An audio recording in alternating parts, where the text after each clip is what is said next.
പശ്ചിമ ബംഗാളിൽ enforcement directorate ഉദ്യോഗസ്ഥരെ ആക്രമിച്ച കേസിൽ 2 പേർ കൂടി പിടിയിൽ. ഒളിവിലായിരുന്ന സഞ്ജയ് മൊണ്ടൽ, അലി ഹുസൈൻ എന്നിവരെയാണ് അറസ്റ്റ് ചെയ്തത്.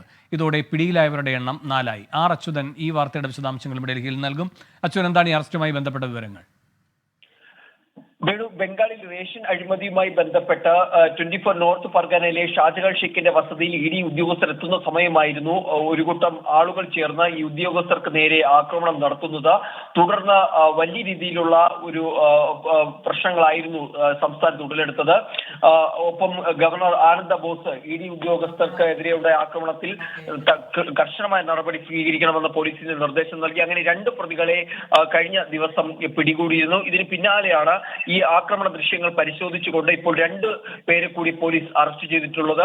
ഒളിവിലായിരുന്ന സഞ്ജയ് മൊണ്ടൽ, അലി ഹുസൈൻ എന്നിവരെയാണ് അറസ്റ്റ് ചെയ്തിരിക്കുന്നത്. കൂടുതൽ പ്രതികളെ തിരിച്ചറിഞ്ഞിട്ടുണ്ടെന്നും ഇവരുടെ വിവരങ്ങൾ ലഭിക്കുന്നതനുസരിച്ച് ഇവർക്കെതിരെ നടപടി സ്വീകരിക്കുമെന്നും പോലീസ് അറിയിച്ചിട്ടുണ്ട്. ഒപ്പം റേഷൻ അഴിമതി കേസിൽ ഇപ്പോൾ ഇഡി നടപടി ശക്തമാക്കാനാണ് ഒരുങ്ങുന്നത്. ഈ വലിയ വിവാദങ്ങൾക്കായിരുന്നു ഈ ഇഡി ഉദ്യോഗസ്ഥർക്കെതിരെ ആക്രമണത്തെ വലിയ വിവാദങ്ങളാണ് ഉണ്ടായിട്ടുള്ളത്.